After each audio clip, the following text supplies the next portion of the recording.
sovereignty over territory internationally and by treaty acknowledged to be British is a matter essentially within British jurisdiction. Article 2.7 expressly states that nothing contained in the Charter shall authorize the United Nations to intervene in such a matter.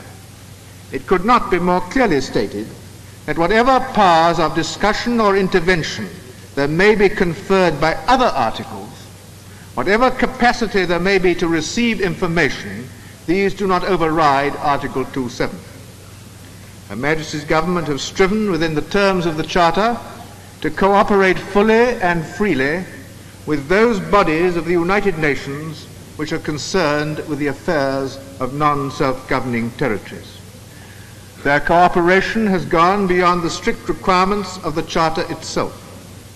But if the proviso in 2.7 is disregarded, and if there is a discussion of Cyprus with the objective, directly or indirectly, of transferring sovereignty to another member of the United Nations, then that, in our view, would be a flagrant violation of the letter and the spirit of the Charter.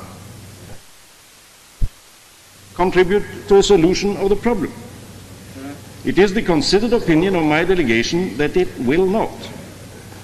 We have good reason to fear that a debate here will inflame passions, disturb relations between countries directly or indirectly interested, and considerably reduce the prospects of arriving at a satisfactory settlement. We would be willing to admit that it is not necessarily always wrong to accept a temporary worsening of the situation if one is sure of having the means and the power to remedy this situation and bring about a solution. But can it realistically be said that the General Assembly has the means and the power to remedy a situation which it may itself create by a debate here and now? In all sincerity, I think we must answer this question in the negative. Under these circumstances, my delegation, for one, is not willing to be instrumental in creating such a situation.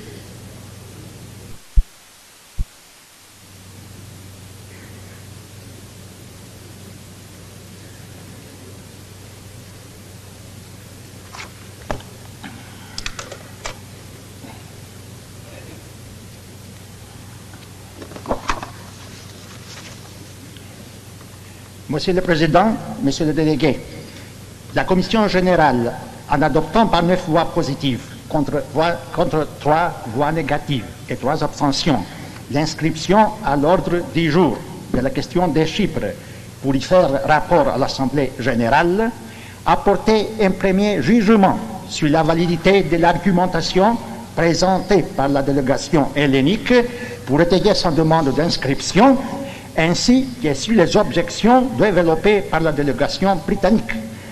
Je me borderai donc à fournir à l'Assemblée, par un exposé rapide et succinct, des éléments d'appréciation qui pourront l'aider à la décision qu'elle aura à prendre.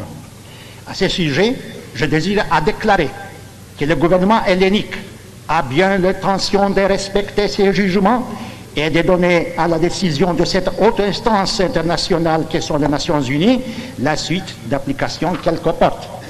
Je voudrais continuer à espérer que la délégation britannique, fidèle à la tradition du respect dû à la légalité internationale, est également prête à se conformer aux résolutions que l'Assemblée adoptera sur la question de Chypre.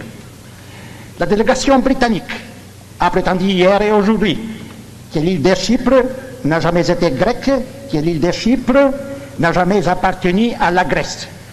Monsieur, à cette argumentation-là, je voudrais répondre par la bouche, justement, du président du Conseil britannique, qui en 1907, comme sous-secrétaire d'État sur les colonies, répondant aux délégués d'un conseil législatif qui existait alors en Chypre, a dit exactement ce qu'il suit. Je vous demande pardon, monsieur, parce que je ne possède pas bien l'anglais, mais it is only natural that the Cypriot people, who of Greek descent, who of Greek descent should regard their incorporation with what may be called their mother country as an ideal to be sternly, devoutly, and fervently cherished. Détermination pour l'île de Chypre.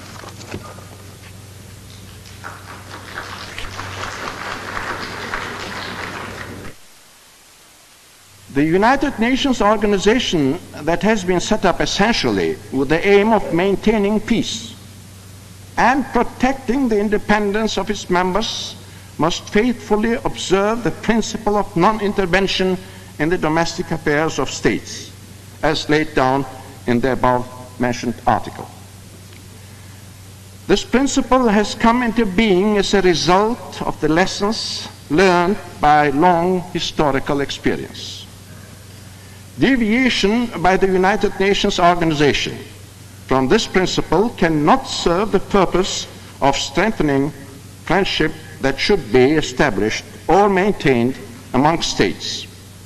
The atmosphere to be created by deviation from this principle is likely to remove the elements of stability and security so essential to the continued existence of friendship among the states, members of this organization.